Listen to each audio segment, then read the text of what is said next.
Shalom Bapak Ibu yang dikasih Tuhan. Wow, puji nama Tuhan. Kami bersyukur sekali bisa kembali berkumpul dengan Bapak Ibu di sore hari ini dalam webinar Revival Total Ministry di bulan April sore hari ini. Semua diberkati ya dengan pujian penyembahan barusan. Wow, saya ikut diberkati juga. Terima kasih untuk tim musik, tim praise and worship yang sudah bekerja begitu rupa untuk kemuliaan Tuhan. Tuhan Yesus memberkati. Baik, pada kesempatan sore hari ini, kita akan belajar sama-sama. Seperti yang Bapak Ibu sudah lihat di layar, tema webinar Revival Total Ministry bulan April ini, kita akan belajar tentang acceptance, atau bahasa Indonesianya bicara tentang penerimaan. Ya. Apa aja sih yang akan kita pelajari? Kita akan banyak belajar tentang diri kita di hadapan Tuhan. Kita akan belajar bagaimana cara membawa orang lain juga kepada Tuhan. So, Bapak Ibu dikasih Tuhan, siapkan hati kita sama-sama ya. Kita akan belajar banyak kali ini. Oke, sebelum kita masuk lebih dalam, saya mau mengajak Bapak Ibu untuk sama-sama mengerti dan memahami apa sih acceptance itu. Baik ya, kita akan baca sama-sama. Ya, saya terjemahkan dengan bahasa bebas ya.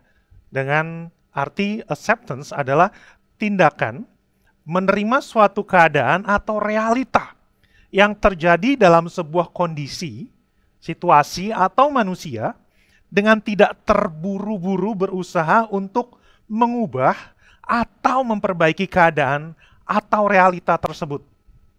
Itu adalah penerimaan atau acceptance. Baik, kita berdua satukan lagi ya Bapak Ibu. Mari kita satukan hati. Tuhan, ini adalah momenmu. Ini adalah ibadah yang kami bawa kepadamu untuk memuliakan Engkau. So Tuhan, ambil alih semuanya. Termasuk hambamu yang berbicara ini. Take over 100%. Biarkan apa yang ingin Engkau sampaikan tertanam di dalam hati kami. Dan biarlah itu menjadi bertumbuh, berakar, berbuah bagi sesama, dan terutama bagi Engkau Tuhan. Terima kasih Tuhan Yesus. Kami sambut kebenaran firman-Mu di dalam nama Tuhan Yesus Kristus. Amin. Baik. Bapak Ibu Saudara yang dikasih Tuhan, sore hari ini kita belajar tentang acceptance atau penerimaan. Acceptance ini adalah suatu budaya yang akan kita bangun sama-sama di dalam Revival Total Ministry. Salah satu kebudayaan yang kita mau bangun menjadi sebuah kebiasaan, menjadi sebuah kerutinan dalam kehidupan kerohanian kita. Kenapa kita perlu bangun? Karena penerimaan adalah salah satu bentuk kasih, yaitu kasih terhadap sesama. Jadi, kita sepakat ya, kita mau bangun kebiasaan ini, budaya baru ini, yaitu penerimaan. Amin? Wow, saya semangat sekali sore hari ini. Ya. Dan penerimaan tentu punya lawan kata, yaitu denial, penolakan. Ya, penolakan adalah suatu bentuk penyangkalan atas sesuatu, keadaan, seseorang, manusia, atau apapun. Ini adalah penolakan. Nah, kita tidak akan belajar banyak tentang penolakan. Kita akan lebih fokus tentang penerimaan atau acceptance ini ya. Jadi, apa yang terjadi sih dengan membangun penerimaan ini sebagai sebuah kebudayaan di dalam kehidupan kita mengikuti Tuhan? Apa aja yang terjadi? Yaitu melalui penerimaan kita memiliki waktu untuk mempelajari langkah selanjutnya seperti apa. Kenapa kita punya waktu? Karena kalau kita menolak sesuatu, biasanya penolakan kita terjadi pada saat sesuatu itu belum jelas. Terjadi pada saat manusia itu belum menjelaskan lebih banyak tentang sesuatu yang mau dia sampaikan atau tentang dirinya sendiri. Tapi kita sudah tolak, sehingga kita nggak punya waktu untuk memperbaiki sesuatu tersebut. Ya, dan mengharapkan suatu perubahan yang lebih baik. Sekalipun yang kita terima adalah sesuatu yang belum tentu baik. Tapi dengan penerimaan, kita jadi punya kesempatan untuk mempelajari hal tersebut, orang tersebut, atau kejadian tertentu, dan kita bawa ke Tuhan. Bagaimana ini supaya bisa dirubah menjadi baik? Bagaimana supaya keadaan ini menjadi berkat untuk sesama? Bagaimana seseorang tersebut dengan segala kekurangannya bisa menjadi alat Tuhan, bisa menjadi berkat buat kerajaan surga, buat sesama. Jalan keluarnya adalah penerimaan. Bahkan dengan penerimaan, kita bisa memperkecil kemungkinan yang terburuk untuk terjadi. Dengan mengedepankan penerimaan daripada penolakan, maka kita sedang berharap bahwa keadaan atau realita yang terjadi sesungguhnya itu bisa dirubah. Kita punya pengharapan. Kita punya sesuatu dalam hati kita di hadapan Tuhan. Oke Tuhan, hari ini aku terima keadaan ini. Aku terima keadaan si A. Aku akui kekurangan, kelemahan orang tertentu. Bawa aku untuk mengerti Tuhan, bagaimana untuk bisa memperbaiki keadaan tersebut. Itu adalah penerimaan. Dan itu adalah yang sesuatu kita mau bangun di hadapan Tuhan dalam kehidupan kita.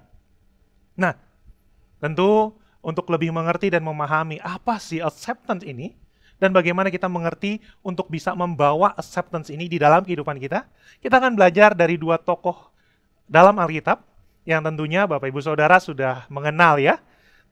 Tokoh yang akan kita bahas sama-sama, kita pelajari adalah tokoh yang bernama Ananias dan Saulus, Bapak Ibu, bukan Safira ya. Ananias dan Safira, dua tokoh yang cukup terkenal dalam Alkitab. Ya. Kita akan mulai membacanya. Saya akan bacakan buat Bapak Ibu boleh baca di rumah masing-masing. Silakan bersuara tanpa open mic. Ya, kita akan baca dari Kisah Para Rasul 9, ayat 10 sampai 14. Firman Tuhan katakan begini. Di Damsyik ada seorang murid Tuhan bernama Ananias. Firman Tuhan berkata kepadanya dalam suatu penglihatan. Tuhan berkata sama Ananias ya. Ananias jawabnya, ini aku Tuhan. Firman Tuhan, mari pergilah ke jalan yang bernama Jalan Lurus dan carilah di rumah Yudas seorang dari Tarsus yang bernama Saulus. Ia sekarang sedang berdoa. Jadi Tuhan sedang bicara kepada Ananias untuk ketemu sama Saulus yang sedang berdoa. Dan dalam suatu penglihatan ia melihat, Saulus melihat sesuatu, bahwa seorang yang bernama Ananias masuk ke dalam dan menumpangkan tangannya ke atasnya, supaya ia dapat melihat lagi. Ada konfirmasi ya Bapak Ibu ya, ada sesuatu yang berhubungan dari Tuhan terhadap dua tokoh ini. Lalu ayat 13, jawab Ananias, Tuhan, dari banyak orang telah kudengar tentang orang itu, yaitu Saulus. Betapa banyak kejahatan yang dilakukan terhadap orang-orang kudusmu di Yerusalem. Ternyata sudah ada berita yang nyampe duluan ke telinganya Ananias tentang Saulus. Kita lanjutkan dulu ya, ayat 14. Dan ia datang kemari, yaitu Saulus, datang kemari dengan kuasa penuh dari imam-imam kepala untuk menangkap semua orang yang memanggil namamu. Apa yang terjadi di sini Bapak Ibu?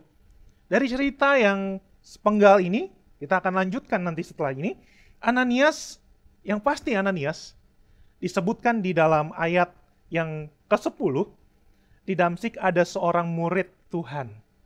So Bapak Ibu dikasih Tuhan, kita mau sepakat dulu nih, Ananias adalah murid Tuhan. Amin? Anda dan saya?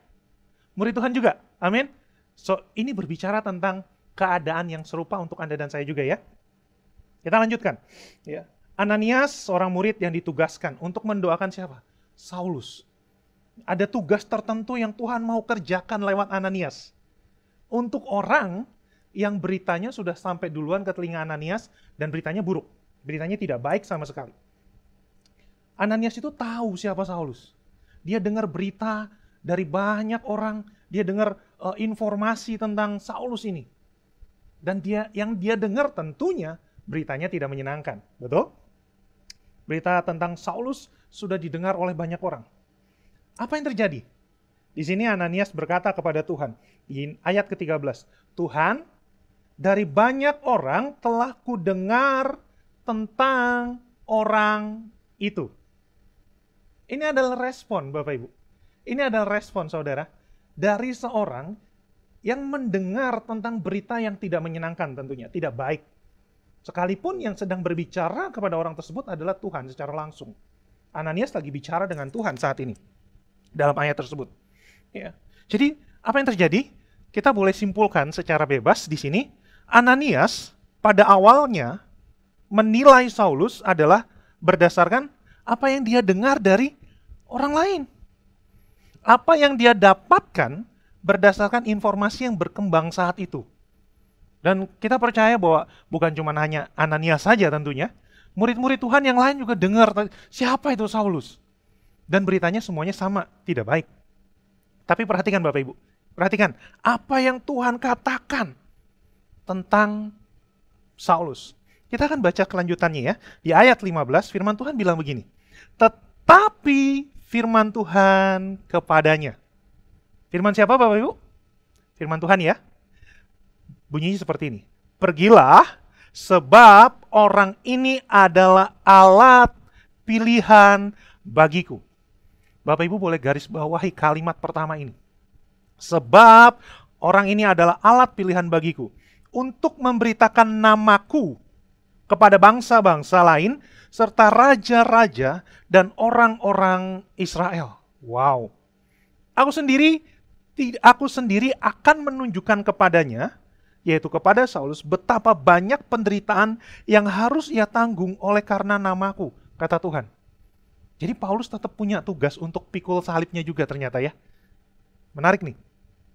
Jadi ternyata berita tentang Saulus ini juga nyampe ke Tuhan. Tentu saja Tuhan tahu hal tersebut. Kalau Bapak Ibu boleh baca ayat selanjutnya, cerita lebih lengkap tentang Saulus ini. Saulus melakukan banyak hal. Dan ada satu kondisi di mana Saulus ketemu sama Tuhan. Tuhan bilang, kenapa engkau menganiaya aku? Padahal yang dianiaya bukan Tuhan secara langsung. Kita tahu itu adalah jemaat Tuhan. Betul ya? Tapi kondisi itu mengubah cerita jalan Paulus selanjutnya ke depan. Dan Ananias dilibatkan oleh Tuhan. Ya, Tuhan punya cara pandang tersendiri tentang Saulus. Manusia punya cara pandang. Terbukti dari berita yang sampai ke telinganya Ananias. Yaitu apa? Orang jahat, pembunuh. Dia mungkin mengejar-ngejar orang-orang yang percaya sama Kristus.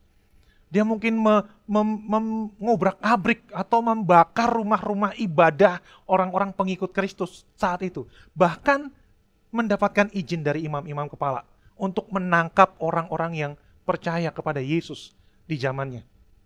Beritanya sama sekali tidak baik.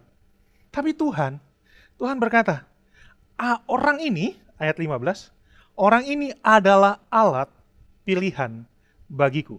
Pada saat saya membaca ayat ini, tentu saja saya bilang dalam hati saya, nggak masuk di akal Tuhan. Ini nggak masuk di akal.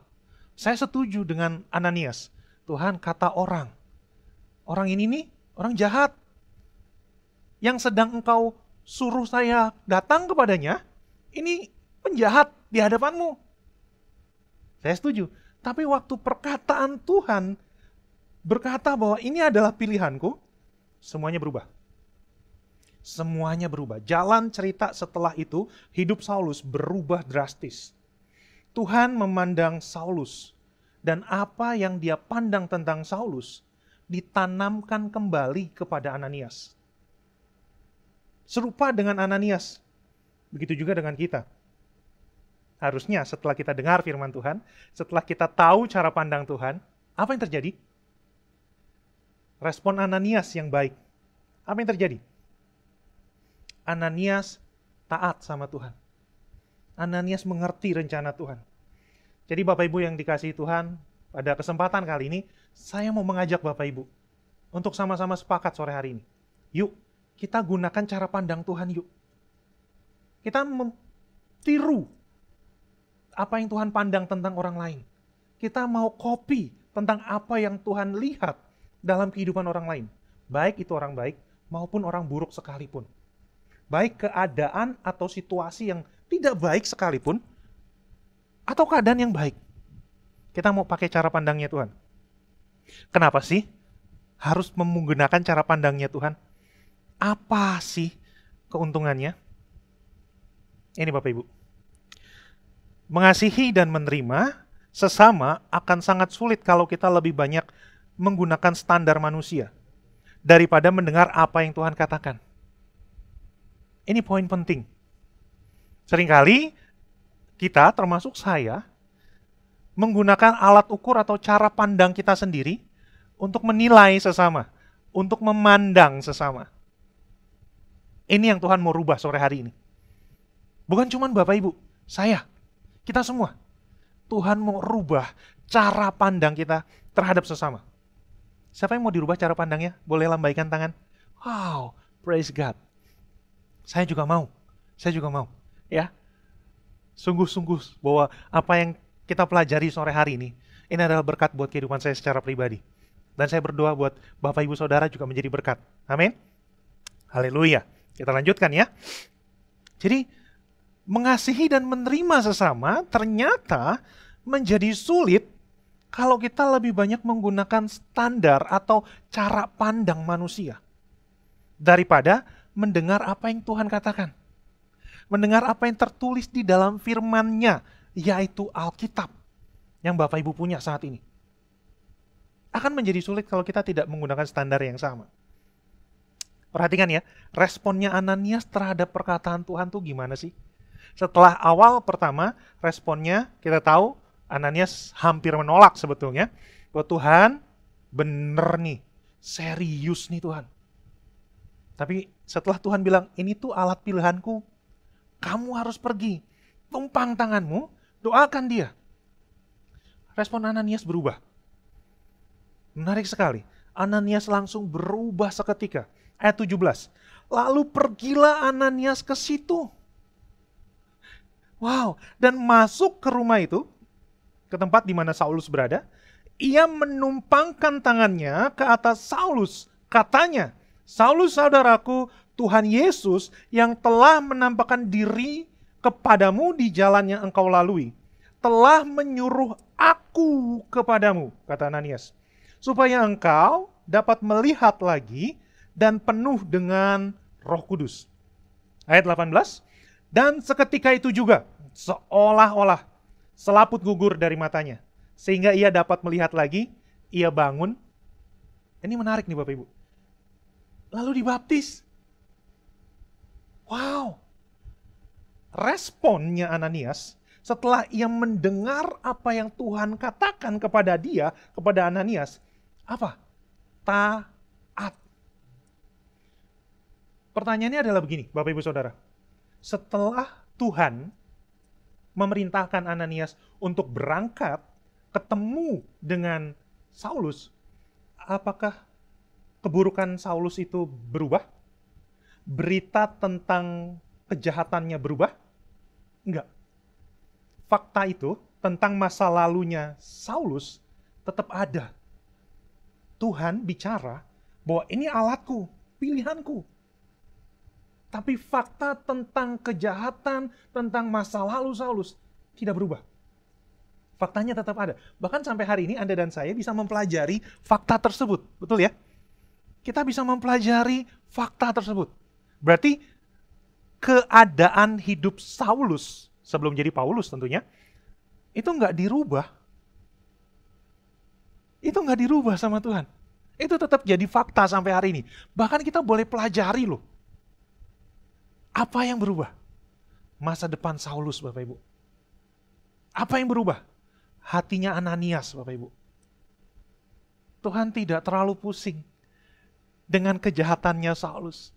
Bahkan Tuhan dengan sengaja mempertemukan dirinya dengan Saulus pada saat di tengah jalan tersebut. Tuhan melihat Saulus bukan dari fakta masa lalunya, tetapi dari keadaan di depan nanti. Dari fakta masa depan. Dari sebuah kebenaran yang Tuhan sudah lihat. Kalau aku pakai orang ini, sekalipun dengan keburukannya, orang ini akan menjadi alat pilihanku. Kita sekarang semua tahu ya, Paulus banyak sekali menjadi berkat buat Anda dan saya sampai hari ini. Kita lanjutkan pelajaran ini. Ya. Ananias tidak berbantah loh. Ananias melemparkan perkataannya, dia bilang, Tuhan tapi aku dengar dari orang banyak. Tapi pada saat Tuhan ngomong, ini adalah alat pilihanku, apa yang terjadi? Ananias diam. Dia tidak berusaha mengubah persepsinya Tuhan terhadap Saulus. Dia tidak berusaha mengubah pendapat Tuhan. dan tidak berusaha untuk mengubah, untuk tidak jadi berangkat ketemu Saulus. Bapak Ibu dikasih Tuhan, ini yang perlu kita tiru. Kita bukan sedang meniru Ananias, kita sedang meniru apa yang Tuhan mau ajarkan kepada Anda dan saya. Yaitu ketaatan. Tuhan taat sama Bapa. Yesus taat sama Bapa Surgawi. Betul? Dia menuruti apa yang Bapaknya mau untuk tergantung di atas kayu salib. Sehingga apa yang dia punya, apa yang Yesus punya di dalam dirinya, yaitu ketaatan, pada saat dia sampaikan kepada Ananias, dia tahu omongannya, firmannya itu tidak akan kembali dengan sia-sia pada saat tertanam di dalam hatinya Ananias. Dan terbukti saat itu. Ananias taat. Ananias taat, Bapak Ibu. Dia tidak mencoba mengubah pandangan Tuhan sama sekali. Ananias taat. Lalu Pak Anton, apa yang baik buat kita kalau Ananias taat? Apakah kalau kita taat kepada orang, kepada Tuhan, lalu orang-orang di sekitar kita akan berubah? Apakah kalau kita taat terhadap keadaan atau situasi tertentu, keadaan tersebut menjadi lebih baik kalau kita taat sama Tuhan? Kita perlu cek lagi Bapak Ibu. Apakah Ananias bertanya kepada Tuhan? Tuhan, kalau aku, ini bahasa saya Bapak Ibu ya, Tuhan, kalau aku nih, ceritanya nih Tuhan, berangkat nih ya, ketemu sama Saulus, bener Tuhan, dia akan berubah. Ceritanya Ananias bertanya gitu sama Tuhan. Apakah itu terjadi? Kita tidak menemukan cerita itu di dalam Alkitab. Atau juga kita tidak menemukan gini, Tuhan, serius Tuhan, yakin nih, berangkat nggak ya? Atau waktu Ananias mau ketok pintu rumah di jalan lurus tersebut, ketok jangan. Enggak loh. Tidak terjadi hal tersebut Bapak Ibu. Walaupun Ananias mendengar perkataan orang tentang Saulus, Ananias memilih untuk percaya apa yang dia dengar dari Tuhan. Anda dan saya bisa memilih untuk percaya tentang keadaan saat ini, tentang kehidupan saat ini, tentang orang-orang di sekitarmu. Memilih apa yang firman Tuhan katakan tentang hal tersebut. Bukan apa yang kita lihat, bukan apa yang kita dengar dari orang lain.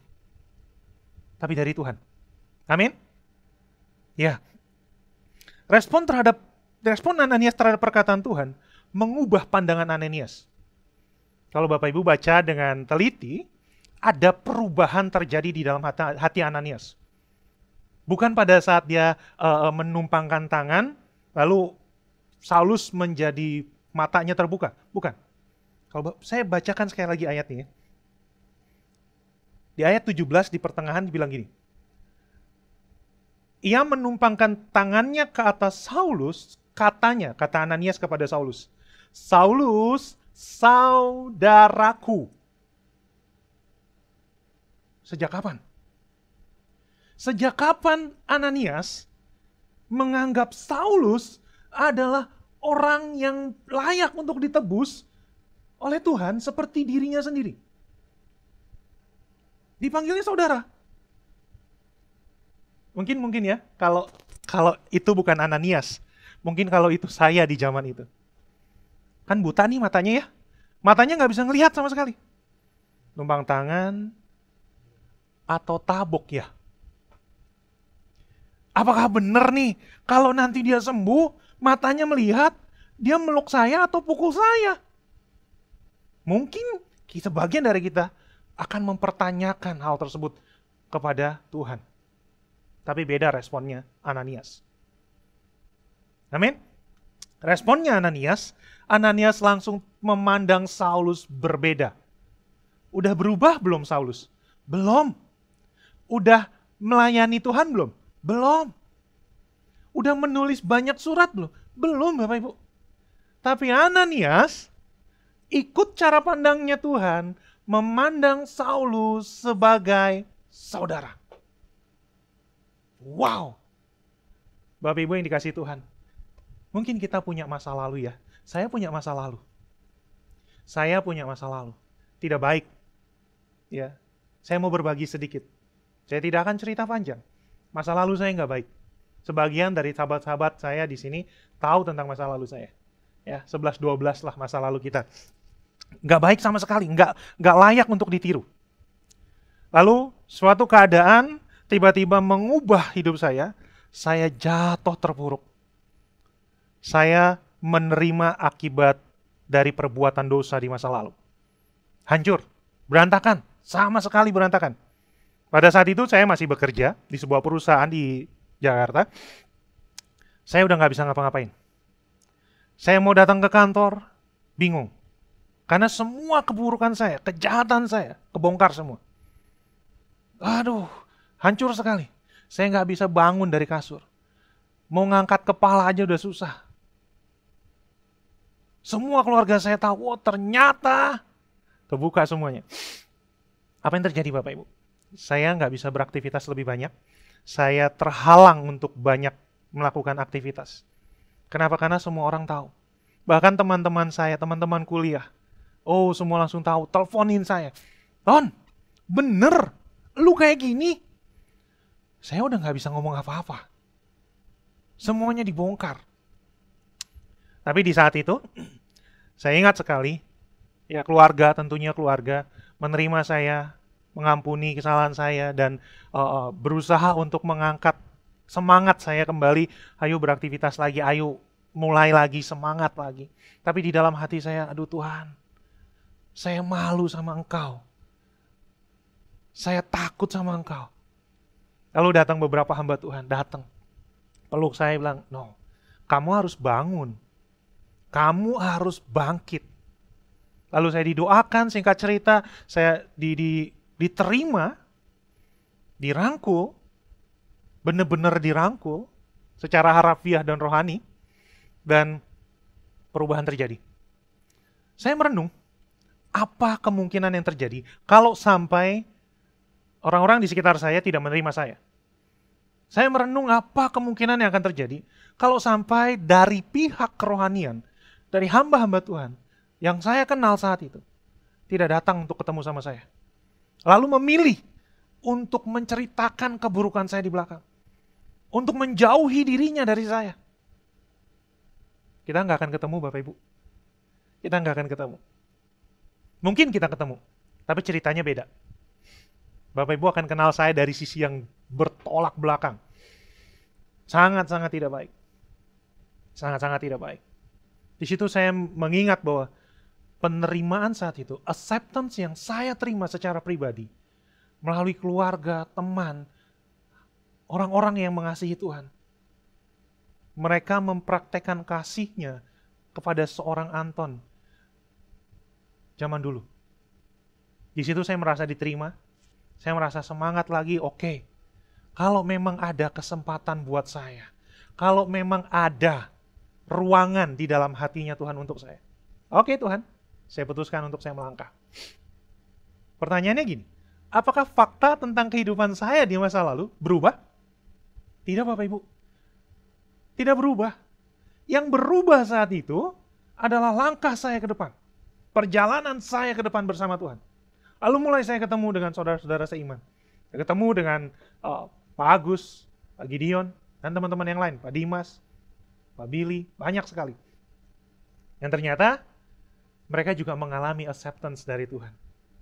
Gak kebayang kalau kami semua tidak diterima oleh Tuhan, tidak diterima oleh tubuh Kristus. Kehidupan kami sangat tidak baik. Jadi saya bisa mengerti Bapak Ibu. Saya bisa memahami apa yang dirasakan oleh Saulus pada saat dipanggil saudaraku oleh Ananias. Ada penerimaan di sana, ada kata saudaraku. Dampaknya apa? Dampaknya Saulus menjadi Paulus dan dipakai Tuhan secara luar biasa. Dan Anda mendapatkan berkat, saya mendapatkan berkat, tubuh Kristus di tempat lain mendapatkan berkat dari satu orang yang bernama Saulus yang Tuhan ubah menjadi Paulus. Bapak Ibu yang dikasihi Tuhan, sebelum kita lanjut kepada pelajaran selanjutnya, mungkin orang yang paling tidak kita suka, orang yang paling kita kenal dari sisi keburukan, ketidakbaikannya, mungkin orang tersebut adalah alatnya Tuhan. Mungkin dia adalah alat pilihannya Tuhan. Kita tidak tahu rencana Tuhan. So sekali lagi saya mau mengajak, pakai cara pandangnya Tuhan. Buka Alkitabmu, baca firman Tuhan. Apa yang Tuhan katakan tentang dirimu dan tentang orang lain. Hidupi itu. Amin. Semua mau ya? Haleluya. Kita lanjut. Saat kita lebih banyak menggunakan standar manusia, maka kita akan berpikir seperti manusia, bertindak seperti manusia. Tapi perhatikan kalimat di bawahnya. Tapi saat kita menggunakan standar Tuhan, kita akan berpikir seperti Tuhan berpikir dan bertindak seperti Tuhan bertindak. Kita tidak menjadi Tuhan, tapi kita boleh menghidupi apa yang Kristus hidupi.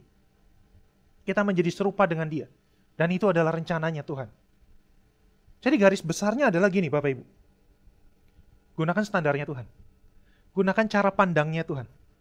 Apa itu? Firman-Nya. Ini penting untuk diingat. Gunakan standar Tuhan memandang orang lain.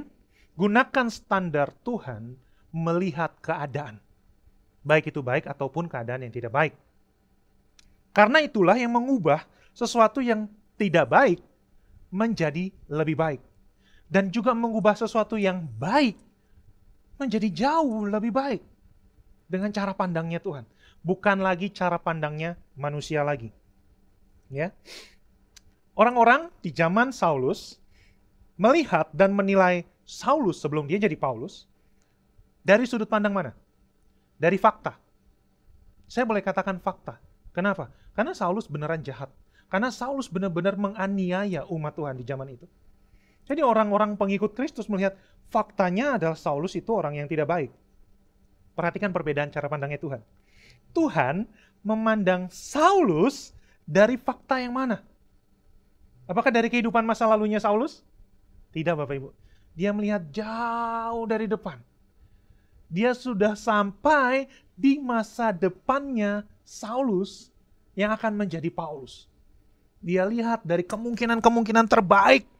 Aku bisa rancang orang ini menjadi orang yang begitu besar untuk gerejaku. Makanya Tuhan tidak putus pengharapan kepada Saulus. Tuhan tidak putus pengharapan kepada Anda dan saya. Tuhan tidak putus pengharapan kepada orang-orang di sekitarmu. Tuhan tidak putus pengharapan kepada keadaanmu saat ini. Tuhan bisa ngerubahnya itu dengan sangat mudah.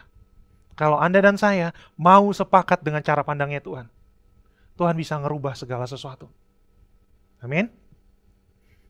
Lalu, Pak Anton, itu tentang kehidupan kita. Bagaimana kalau dibawa lebih jauh lagi, Pak Anton? Saya mau mengajak Bapak Ibu untuk belajar lagi ya. Kita sudah mempelajari dua tokoh nih. Dua tokoh Ananias dan Saulus. Kita mau mempelajari dampak dari perubahan Saulus kepada Paulus. Kita mau mempelajari bukan pribadinya Paulus kali ini, tapi apa yang Paulus bisa ajarkan. Apa yang Paulus bisa sampaikan. Apa yang Paulus bisa keluarkan dari tutur katanya kepada Anda dan saya. Ini menarik sekali buat saya. Ya.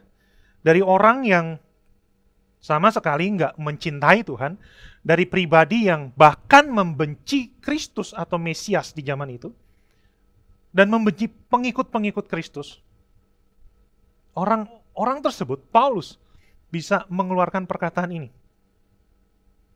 2 Korintus 5 ayat 15-16. Firman Tuhan katakan begini, saya bacakan ya. Dan Kristus telah mati untuk semua orang, supaya mereka yang hidup tidak lagi hidup untuk dirinya sendiri, tetapi untuk Dia. Untuk siapa? Untuk Dia. Yang telah mati dan telah dibangkitkan untuk mereka. Ayat 16. Sebab itu kami tidak lagi menilai seorang juga pun menurut ukuran manusia. Dan jika kami pernah menilai Kristus menurut ukuran manusia, sekarang kami tidak lagi menilainya demikian. Nggak bisa dipungkiri, Saulus, dia pernah ngukur Mesias dari sudut pandangnya dia. Tapi waktu dia dirubahkan sama Tuhan, Paulus berkata, kalau dulu kami pernah menilainya secara manusia, sekarang tidak lagi. Bukan cuma itu Bapak Ibu. Di ayat 16, sebab itu kami tidak lagi menilai seorang pun juga menurut ukuran manusia. Bapak Ibu boleh bayangkan bersama-sama, apakah tulisan ini akan muncul dari seorang Paulus pada saat Ananias tidak mau jalan? Pada saat Paulus tidak diselamatkan oleh Tuhan, tidak mau untuk bertobat. Karena apa? Karena mungkin gereja Tuhan zaman itu, ini mungkin ya Bapak Ibu, mungkin gereja Tuhan saat itu lebih memilih menolak, menyangkal Saulus daripada menerimanya. Satu orang dipakai Tuhan, berkatnya sampai ratusan tahun kemudian ke depan masih terasa sampai hari ini. Bukankah itu sesuatu yang luar biasa Bapak Ibu? Ini adalah kebudayaan yang kita mau bangun. Salah satu bagian dari imamat rajani. Kalau Bapak Ibu tadi lihat ada beberapa gambar yang ditampilkan. Salah satunya adalah imamat rajani. Poinnya dari imamat rajani salah satunya adalah acceptance. Ini yang mau kita bangun sama-sama. Ya, so Bapak Ibu, sekaligus saya mengingatkan, jangan ketinggalan dalam webinar Revival Total Ministry. Selanjutnya, juga yang sudah lewat. Upayakan Bapak Ibu untuk tetap mengikutinya. Karena ini adalah sebuah rangkaian firman Tuhan yang besar sekali. Yang akan mengubahkan Bapak Ibu. Karena ini mengubahkan kami juga. Kita lanjut ya. Wow. Kristus mati agar kita tidak hidup lagi bagi kita, tapi bagi Dia. Firman Tuhan katakan, Kristus mati supaya kita tidak lagi hidup untuk diri kita sendiri, untuk pengertian kita sendiri, tetapi untuk Dia. Satu ciri, ini salah satu ciri saja, tentang hidup untuk diri sendiri. Yaitu, menggunakan cara pandang sendiri untuk berbagai hal. Dan itu perlu dirubah, Bapak Ibu Saudara. Kalau Anda adalah pengikut Kristus, Anda sudah mengakui, oh Tuhan, Engkau sudah mati buatku. Aku hidup sekarang buatmu Tuhan. Tapi tidak mengubah cara pandang kita kepada sesama. Tidak mengubah cara pandang kita terhadap keadaan. Kita lebih banyak setuju tentang berita dari luar daripada berita yang tertulis dalam firman Tuhan. Hari ini Bapak Ibu, saya mau mengajak untuk sama-sama berubah. Untuk sama-sama mau diubahkan. Mau untuk mulai mengubah cara pandang kita menjadi cara pandangnya Tuhan. Amin. Yang mau dirubahkan, boleh lambaikan tangannya. Puji nama Tuhan. Wow. Tuhan Yesus lihat tangan Bapak Ibu. Tuhan akan ubah semuanya. Ya, jadi sekarang Anda dan saya hidup untuk Tuhan. Dalam menilai orang lain, keadaan di sekitarmu, menilai anakmu, keluargamu, siapapun itu. Pakailah cara pandangnya Tuhan. Kalau Bapak Ibu tidak mengerti tentang cara pandang Tuhan, tipsnya mudah. Baca Alkitab. Tidak ada cara yang lain. Ya, Anda boleh ikut pemuridan, Anda boleh ikut ibadah di gereja masing-masing. Poinnya adalah baca Alkitab. Kita lanjut ya. Kita lanjutkan. 2 Korintus 5 ayat 17 sampai 19. Firman Tuhan katakan begini. Jadi, siapa yang ada di dalam Kristus, ia adalah ciptaan baru. Siapa? Anda dan saya. Yang lama sudah berlalu, sesungguhnya yang baru sudah datang. Ayat 18. Dan semuanya ini dari Allah, yang dengan perantaraan Kristus telah mendamaikan kita dengan dirinya, dan yang telah mempercayakan pelayanan pendamaian itu kepada kami. Sebab Allah mendamaikan dunia dengan dirinya oleh Kristus yang tidak memperhitungkan pelanggaran mereka. Ia telah mempercayakan berita pendamaian itu kepada kami. Jadi Bapak Ibu ini kasih Tuhan, manusia lama itu kebiasaannya, manusia lama memperhitungkan kesalahan dan pelanggaran orang lain. Melihat orang berdasarkan masa lalu, melihat orang berdasarkan apa yang dosa apa yang pernah dia lakukan. Itu manusia lama. Menilai sesama berdasarkan pelanggaran dan kesalahannya saja. Apa yang baik? Tuhan berikan standarnya Bapak Ibu. Perhatikan baik-baik. Dia tidak memperhitungkan pelanggaran Anda. Betul enggak? Dia tidak memperhitungkan dosamu. Bahkan firman Tuhan katakan, aku membuang semuanya ke tubir laut. Dan tidak mengingat-ingat lagi. Caranya seperti itu. Jadi kalau kita menggunakan kebenaran, yaitu firman Tuhan, sebagai standar cara pandang kita kepada segala sesuatu, kita sedang menggunakan sebuah hukum fakta, sebuah fakta yang paling tinggi di alam semesta ini. Kenapa saya katakan firman Tuhan adalah sebuah fakta yang paling tinggi? Karena firman Tuhan jugalah yang membuat Anda mengerti Anda bisa ditebus. Karena firman Tuhan jugalah yang membuat Anda mengerti bahwa Anda diterima dengan segala sesuatu di masa lalu Anda. Menarik sekali. Jadi saat kita gagal menilai manusia, kita akan sangat gagal menerima mereka. Ini yang Yesus lakukan sebelum Yesus menerima Anda dan saya sebagai umatnya, yaitu menilai Anda berharga. Karena Anda diciptakan serupa, segambar dengan Dia. Karena Dia menilai Anda begitu mahal, begitu layak untuk ditebus, Dia terima Anda dan saya dengan semua kekurangan, dengan semua dosa. Dia accept kita. Bahkan bukan cuma Dia terima Bapak Ibu yang dikasihi Tuhan. Dia angkat kita menjadi anak Allah seperti dirinya. Wow. Anda dan saya adalah ciptaan baru. Amin. Katakan amin.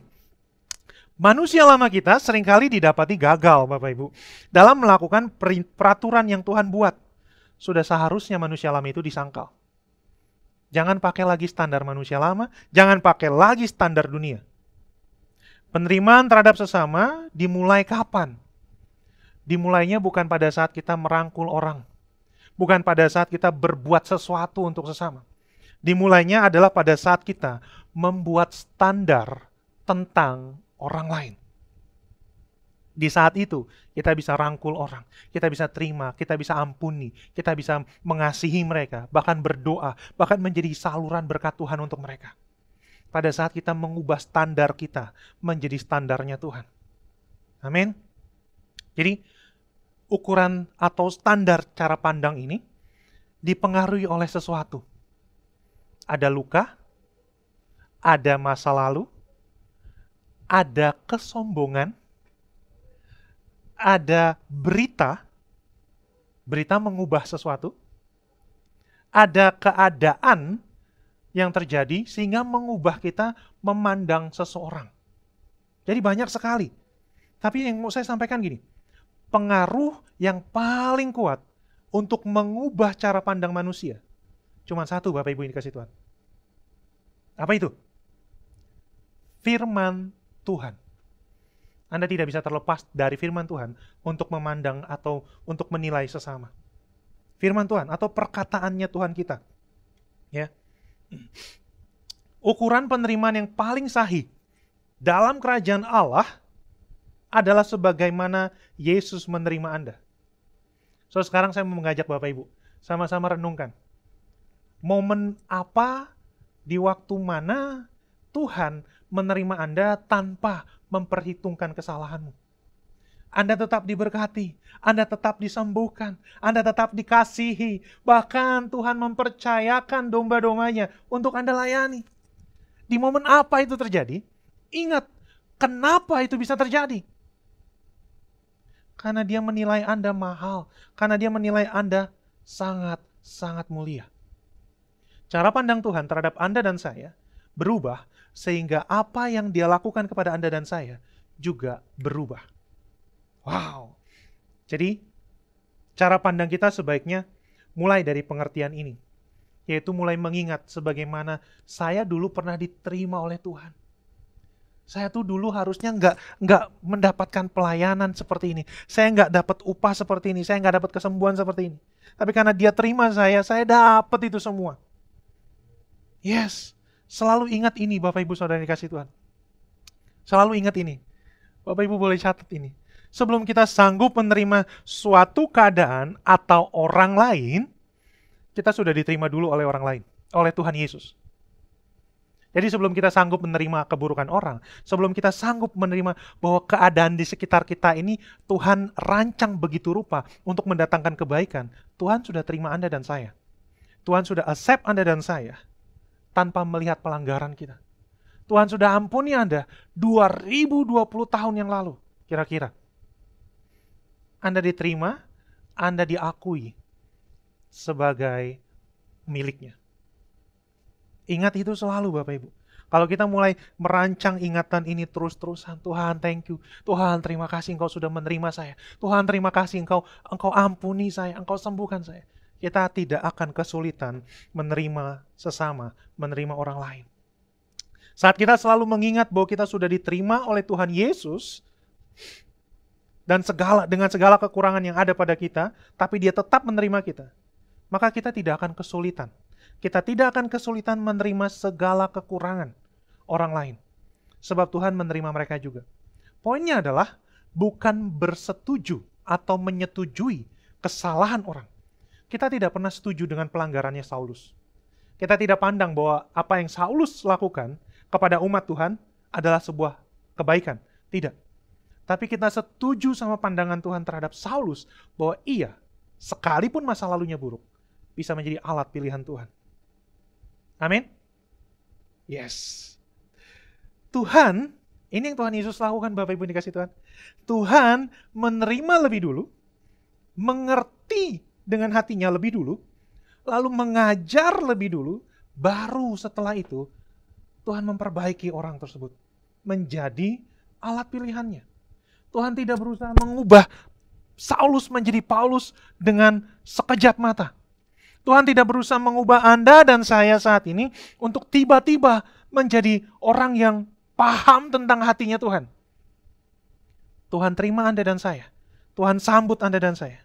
Mengajar dulu. Membetulkan kita dulu. Jadi Anda dan saya bisa berkata kepada Tuhan, Tuhan terima kasih bahwa saya boleh belajar tentang acceptance sore hari ini. Saya berharap Bapak Ibu dikasih Tuhan boleh menerima apa yang kita pelajari sore hari ini tentang penerimaan. Bahwa Anda dan saya bukan hanya diterima sama Tuhan. Bukan hanya diampuni. Bukan hanya diberikan keselamatan. Anda dan saya didudukkan bersama-sama dengan Tuhan di tahtanya. Memerintah bersama Dia. Bahkan jauh lebih mulia dari itu. Menjadi mempelainya. Tuhan tidak menggunakan fakta hidup Anda dan saya di masa lalu, tapi Dia menggunakan fakta kebenaran di masa depan, bahwa Anda dan saya bisa menjadi umat pilihannya Tuhan. Dan Tuhan mau mengajak Anda dan saya memiliki cara pandang yang sama tentang orang lain. Bahwa mereka yang di sekitar kita layak ditebus oleh Tuhan. Bahwa mereka dengan kesalahan mereka, dengan segala tingkah laku mereka bisa jadi alat kemuliaannya Tuhan. Kita tidak setuju kepada dosa, kita tidak setuju kepada pelanggaran firman Tuhan. Tapi jiwa mereka berharga di hadapan Tuhan. Amin. Jiwa mereka berharga di hadapan Tuhan. So, ini akan menjadi ayat penutup di pertemuan webinar kita. 2 Korintus 5 ayat 15. Saya ambil ini dari Alkitab Firman Allah yang hidup, FIYH. Saya bacakan buat kita semua. Ia mati bagi semua orang, supaya yang hidup, yaitu yang telah menerima hidup kekal dari Yesus Kristus, tidak lagi hidup untuk diri sendiri dan mencari kesenangan sendiri, tetapi hidup untuk menyenangkan Kristus, yang mati dan bangkit kembali untuk mereka. Hidup yang Anda hidupi saat ini, hidup yang saya hidupi saat ini, bukan lagi untuk kepentingan dan kesenangan pribadi, tapi untuk Tuhan. So, kalau apapun yang terjadi di sekitar kita, tanya ke Tuhan, Tuhan, apa yang mau Engkau ubah dengan keadaan ini untuk menyenangkan-Mu? Tuhan, orang ini bertindak tidak benar. Apa yang mau Engkau ubah di dalam dirinya untuk menyenangkan Engkau? Tuhan, keuangan kami sedang tidak baik. Apa dari keadaan yang tidak baik ini yang bisa menyenangkan Engkau, Tuhan? Engkau memandang dari sudut pandang apa? Kami mau ikut Tuhan seperti Engkau. Mulai berubah cara pandangnya dengan cara pandang Tuhan. Tuhan punya rencana besar dalam hidup setiap orang, termasuk Anda dan saya. Anda tidak dijadikan orang yang biasa-biasa saja. Dia menilai dan menerima Anda dan saya dengan cara pandang yang sama. Jadi kalau Anda ingat bahwa Anda dan saya pernah ditebus, diampuni, diterima oleh Tuhan, Tuhan juga mau lakukan itu kepada sesama. Ini adalah kebudayaan yang mau kita bangun. Seringkali kita bisa melihat keburukan. Bapak Ibu mungkin bisa melihat keburukan saya, kesalahan saya. Saya bisa melihat keburukan orang-orang di sekitar saya. Tapi jangan pakai cara pandang itu. Lihat dari cara pandangnya Tuhan. Tuhan, Engkau mau rubah orang ini dari yang seperti itu menjadi yang mulia seperti apa Tuhan. Aku mau lihat kehidupan-Mu nyata dalam orang ini. Sekalipun saat ini, dia lebih layak untuk ditolak. Tapi demi Engkau Tuhan, apa yang harus aku lakukan untuk orang ini? Itu adalah cara pandang kita yang baru. Ya, oleh sebab itu Bapak Ibu dikasih Tuhan. Penerimaan seseorang terhadap yang lain sangat penting. Karena dengan penerimaan kita terhadap sesama, kita sedang melakukan pekerjaan Tuhan. Yaitu untuk menyelamatkan manusia dari kebinasaan. Dengan demikian kita juga memuliakan Tuhan. Wow. Ini adalah kesimpulannya, Bapak Ibu yang dikasih Tuhan. Anda dan saya, semuanya punya kerinduan yang sama, memuliakan Tuhan. Anda dan saya punya kerinduan yang sama, untuk bisa dipakai Tuhan sebagai alat pilihannya. Anda dan saya punya kerinduan yang sama. Keluarga kita semuanya diselamatkan dari maut. Anda punya kerinduan yang sama, yaitu firman Tuhan boleh diberitakan sampai ke ujung-ujung bumi. Mulailah dengan acceptance hari ini. Mungkin itu keluargamu, anakmu, orang tuamu, istri, suami, siapapun. Terima dia dengan semua hal yang pernah dia lakukan. Lalu berlutut di hadapan Tuhan. Tuhan, apa yang harus aku lakukan untuk orang ini? Aku tahu Engkau mengasihi dia. Mari Tuhan, apa yang harus aku lakukan buat Engkau? Apa yang bisa menyenangkan Engkau bila aku melakukan sesuatu untuk orang ini? Dan dia pasti jadi orang yang hebat untuk Tuhan. Tuhan Yesus memberkati. Kita berdoa Bapak Ibu. Mari kita satukan hati. Bapa, terima kasih. Kalau Engkau merelakan anakmu yang sulung, Yesus Kristus Tuhan kami yang hebat, untuk tergantung di atas kayu salib 2000 tahun yang lalu. Bapa, Engkau menerima kami, bahkan dengan semua kekurangan kami, dosa kami. Engkau izinkan untuk Kristus tebus saat itu. Dan kami diselamatkan. Alih-alih kami binasa, kami memperoleh hidup yang kekal bersama Engkau. Harusnya kami menjadi budak, tetapi kami menjadi anak. Bapa, kami mengucap syukur untuk penerimaan yang Kau lakukan kepada kami. Ajar kami sore hari ini untuk mempunyai hati seperti Engkau. Ajar kami untuk bisa menerima sesama seperti Engkau pernah menerima kami. Ajar kami untuk tidak menghakimi sesama sebelum kami mengerti apa yang Engkau pandang tentang sesama. Ajar kami juga untuk mulai dirubahkan hari ini. Bahwa kami dengan semua keadaan kami ternyata Engkau menerima kami sebagai anak. Dan Engkau tidak pernah membuang kami sekalipun. Bapak, sore hari ini kami berlutut di hadapan-Mu, berharap bahwa mulai dari hari ini, dengan penerimaan yang besar daripada-Mu, kami mulai bisa menerima sesama. Dan kami tahu bahwa setiap orang dikasihi oleh Engkau dengan kasih yang sama besar seperti Engkau mengasihi kami. Dan akhirnya, tujuannya hanya untuk kemuliaan Tuhan Yesus di muka bumi. Terima kasih Bapak Surgawi. Tuhan, hamba sudah selesai. Lanjutkan apa yang ingin Kau sampaikan kepada kekasih-kekasih-Mu sore hari ini. Segala puji, hormat, kemuliaan hanya bagi nama Yesus Kristus Tuhan kami yang hidup. Yang percaya sama-sama katakan, Amin. Tuhan Yesus memberkati.